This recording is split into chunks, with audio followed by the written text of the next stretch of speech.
Perkenalkan, nama saya Hani Putri Sista Suartami dari Prodi Perpajakan. Oke, kali ini saya akan menjelaskan perkembangan Pancasila dari masa ke masa. Yang pertama itu dari awal kemerdekaan, yaitu tahun 1945 sampai 1949. Jadi, pada masa ini, Pancasila itu diresmikan sebagai dasar negara dan menjadi pedoman untuk mempertahankan kemerdekaan serta membangun identitas bangsa. Fokus utama di sini itu adalah pemerintah ialah menjaga keutuhan NKRI dari ancaman kolonial dan konflik internal. Yang kedua itu adalah masa Republik Indonesia Serikat (RIS) dari tahun 1949 sampai 1950. Pada masa ini, perubahan bentuk negara menjadi federasi tidak menghilangkan nilai-nilai Pancasila. Meskipun tidak tertulis secara eksplisit dalam konstitusi RIS, prinsip-prinsipnya tetap mewarnai tujuan bernegara. Namun, stabilitas politik belum tercapai karena ketegangan antara negara bagian dan pemerintah pusat. Yang ketiga itu adalah masa demokrasi liberal. Masa demokrasi liberal ini lumayan lama terjadinya, itu di tahun 1950 sampai tahun 1959.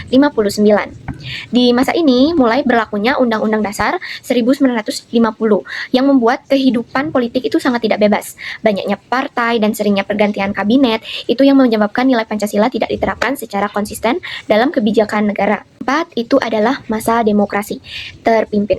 Nah, ini tuh dimulai dari tahun 1959 sampai 1966. Saat ini, dekret presiden yang pada tanggal 5 Juli 1959 mengembalikan Undang-Undang 1945 dan menegaskan Pancasila adalah sebagai dasar negara.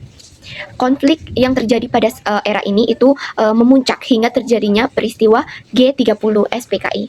Pada masa Orde Baru yang terjadi antara 1966 sampai 1998. Nah, di sini pemerintah Soeharto itu menegaskan penerapan Pancasila secara murni dan konsisten. Setelah masa reformasi dari tahun 1998 sampai sekarang ini. Masa reformasi membawa Pancasila kembali ke tujuan awalnya sebagai pedoman kehidupan bangsa yang demokratis. Nilai-nilai Pancasila diperkuat dalam praktik HAM, kebebasan politik, dan pemberatan korupsi. Pemerintah juga fokus pada penguatan internalisasi nilai melalui pendidikan dan regulasi nasional seperti pembentukan BPIP. Dapat saya sampaikan, jika ada salah kata saya mohon maaf. Dan materi kali ini juga saya dapat dari jurnal, salah satunya Hidayat A 2019 yang berjudul Revitalisasi Pancasila dalam Sistem Ketenagagaraan Indonesia Pasca Reformasi, Jurnal Wawasan Yuridika, halaman 119 sampai 139.